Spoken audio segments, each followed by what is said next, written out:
El PAN arrasa en Benito Juárez, su bastión capitalino, según encuesta de El Universal. La tercera es la vencida, asegura Martí Batres, presidente de Morena, al referirse a AMLO y el 2018.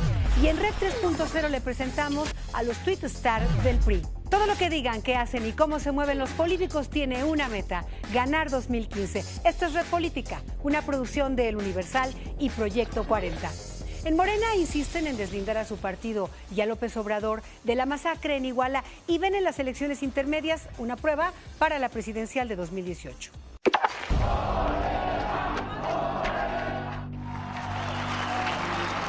Rumbo a las elecciones de 2015, el dirigente de Morena, Martí Batres Guadarrama, se dijo muy optimista y vislumbra que Morena desplazará a otras fuerzas políticas. El Pacto por México prácticamente sepultó al PRD como opción de izquierda y lo convirtió en un apéndice del régimen.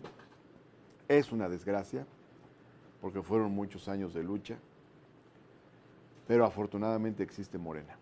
En entrevista con El Universal, anunció que en su momento entregará todas las listas de sus aspirantes a la PGR para que se les informe si alguno de sus precandidatos tiene vínculos con la delincuencia y estableció que son los órganos del Estado y no los partidos los que deben verificar los perfiles. No tenemos detectives para seguir a la gente, no podemos tener espías que se metan en las redes del crimen organizado, es imposible. Quien lo puede hacer es la PGR. Batres advirtió que no se debe dar un caso más como el de José Luis Abarca, exalcalde de Iguala Guerrero y quien fue cercano a Lázaro Mazón. Además, el dirigente rechazó que Morena haya sido afectado por lo ocurrido en Iguala y descartó a Mazón para las intermedias de 2015. Ya no está contemplado. El presidente de Morena reconoció que la fuerza electoral de su partido se debe a López Obrador. Incluso dijo que es casi seguro que Andrés Manuel será el candidato presidencial en el 2018. Es muy probable, esa decisión se tendrá que tomar en el 2018 o a fines del 2017, ¿no? Pero evidentemente que es la mayor probabilidad. Pese a que las encuestas reflejan una ventaja del PRD sobre su partido, Martí Batres asegura que todo cambiará a partir de que la gente se dé cuenta que Obrador ya no está en el PRD. Con información de Karina García, El Universal. La única delegación gobernada por el PAN es Benito Juárez. El delegado Jorge Romero ha enfrentado polémicas por sus funcionarios detenidos durante el Mundial de Brasil, el del Polifórum Cultural Siqueiros o los parquímetros, entre otros. Pese a todo, una mayoría de votantes son leales al PAN. En esta ocasión, los datos de la encuesta electoral de El Universal revelan que en la delegación Benito Juárez, el PAN encabeza las preferencias electorales casi 30% por arriba del PRI, su más cercano competidor. Si las elecciones para el delegado fueran el día de hoy, la intención de voto por el PAN sería de casi la mitad de los votos. El PRI se ubicaría en la segunda posición y el PRD en tercer lugar, aunque prácticamente empatado al PRI si tomamos en cuenta el margen de error estadístico de la encuesta. Esta es la primera encuesta de las realizadas en las delegaciones del DF en la que el PRD aparece en la tercera posición. Hasta aquí el análisis estadístico de la encuesta. El análisis de esta fotografía del momento lo tiene Salvador García Soto. Yo creo que esta encuesta del Universal es la primera que refleja el desgaste que le va a traer al PRD el tema de Iguala y toda esta crisis interna que se ha desatado en el partido a raíz de estos hechos en Guerrero, porque si uno revisa las encuestas anteriores en otras delegaciones, aunque había alguna afectación, no era todavía tan pronunciada. Aquí estamos hablando de que el PRD se pasa a la tercera fuerza política, en una delegación en donde en la última elección, hace 3 años, casi la ganó, estuvieron, si mal no recuerdo, a 500 votos de diferencia para ganar al PAN. Hay 2 datos clave en esta encuesta, me parece. Una es el desplome del PRD, que yo entiendo que se podría atribuir a esta crisis interna que vive el partido a raíz de los sucesos en Iguala. Y 2, el crecimiento del PRI y el crecimiento de Morena en la ciudad. La semana pasada le platicamos sobre Javier Lozano, el tuitero más exitoso del PAN. Pero en el PRI no hay uno, sino 2 personajes buenos para la política y también para las redes sociales.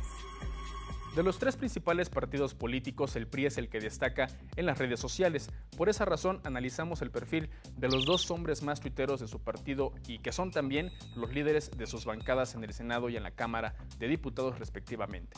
Uno de ellos es Emilio Gamboa Patrón, de 64 años de edad, que abrió su cuenta en 2011. El senador no traslada las discusiones del Senado al Twitter y mucho menos cae en las provocaciones. Es clara su estrategia para ignorar a quienes lo critican o insultan en esta red social. El priista alcanzó 122 retweets cuando publicó la aprobación de la reforma energética. Su mejor tweet, marcado como favorito 49 veces, se refiere a la eliminación del costo por larga distancia fija y móvil. Pero quien tiene una amplia ventaja y por sus números es considerado un auténtico tweetzar del PRI es Manlio Fabio Beltrones. El coordinador de la bancada del PRI en la Cámara Baja tiene más de 300,000 seguidores, 182,000 más que la cuenta de su partido. Su primer tuit fue en 2010. En su perfil, Beltrones se define como un abuelo consentidor. El diputado ha escrito más de 5,000 publicaciones. En sus fotografías destaca la que da cuenta de su condecoración con la Legión de Honor en grado de caballero por la República Francesa. En sus recientes tweets, Beltrones se ha solidarizado con los familiares de los normalistas desaparecidos. Manlio Fabio muestra su gusto por la música de Vicente Fernández, se ha sumado a campañas contra el cáncer de mama y utiliza su cuenta para reconocer los logros de deportistas mexicanos. El día que recordó a Luis Donaldo Colosio como un hombre visionario, recibió más de 400 retweets. Beltrones utiliza el hashtag Hacer que lo bueno pase. Su cuenta se ha mencionado más de 20,000 ocasiones en el último mes y por esta razón Manlio Fabio Beltrones es el tweetstar del PRI. Esto fue Red 3.0. Algunos parámetros económico-financieros encienden focos de alerta. El precio de la mezcla mexicana de petróleo lleva 9 caídas al hilo, mientras que el peso ha estado en su peor nivel frente al dólar desde 2009. El anuncio del Banco de México de subastar $200 millones estabilizó al peso. ¿Quién es el hombre detrás de esa estrategia? Agustín Carstens nació el 9 de junio de 1958 en la Ciudad de México. Proveniente de una familia de clase media alta, asistió a un colegio privado alemán donde aprendió ese idioma. Durante su infancia, fue lanzador de un equipo de béisbol que ganó el Campeonato Nacional de México.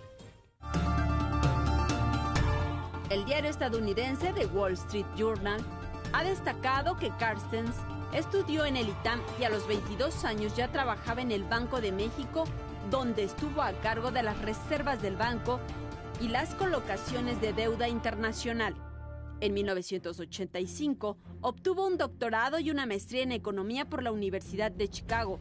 Fue ahí donde se enamoró del jazz y de su esposa, la escritora y economista estadounidense Catherine Mansell, con quien no tiene hijos.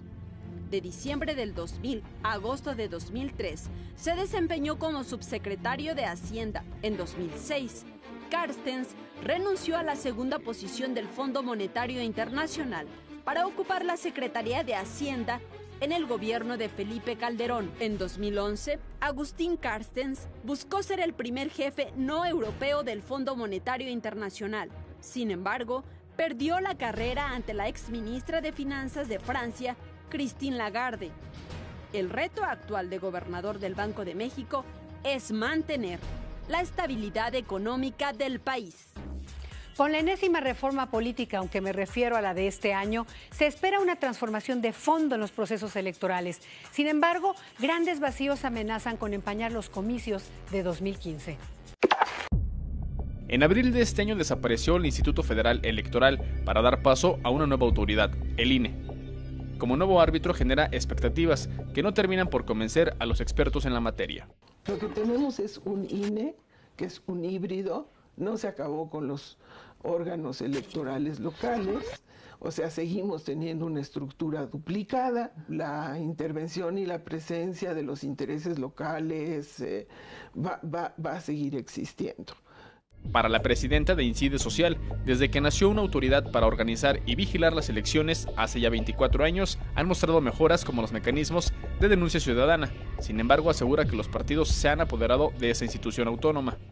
A mí me queda claro que los consejeros que se han ido eligiendo en estos últimos años son consejeros que representan intereses de partidos políticos con sanas excepciones.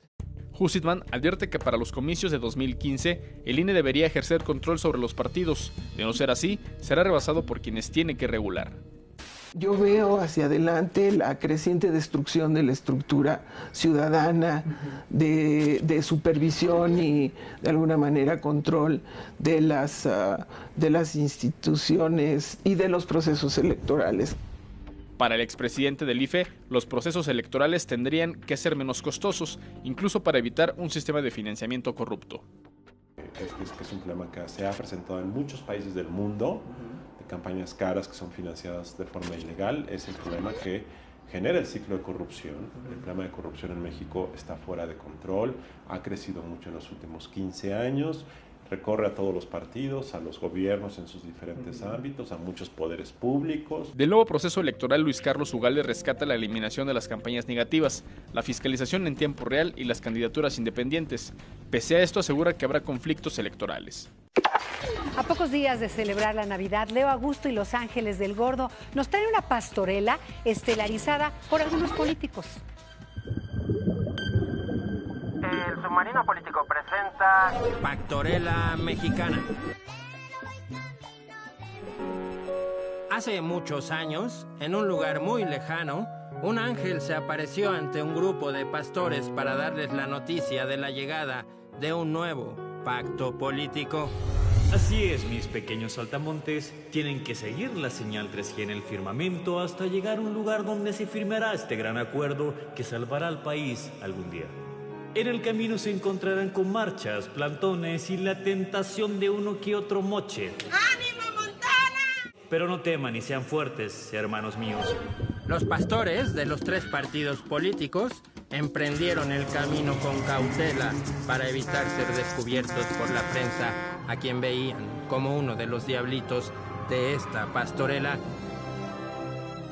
Finalmente, en diciembre de 2012, las principales fuerzas políticas del país presentaron la firma del Pacto por México, un documento para impulsar las reformas estructurales que vimos en los últimos 2 años.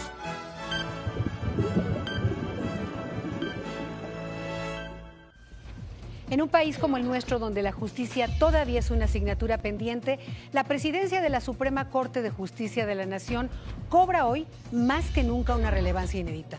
Todo el Poder Judicial, lo que incluye al Consejo de la Judicatura Federal y por supuesto a la Corte, son parte del Estado mexicano y a diferencia del pasado, su actuación debe estar sujeta al escrutinio público.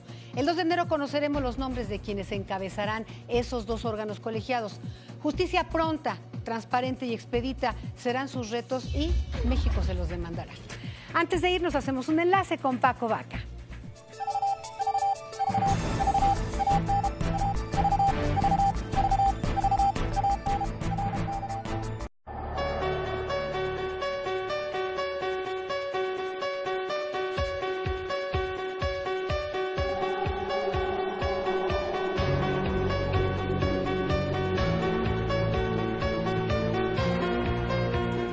Enviamos un saludo a quienes nos ven en Guadalajara, Jalisco, por el canal 13.2.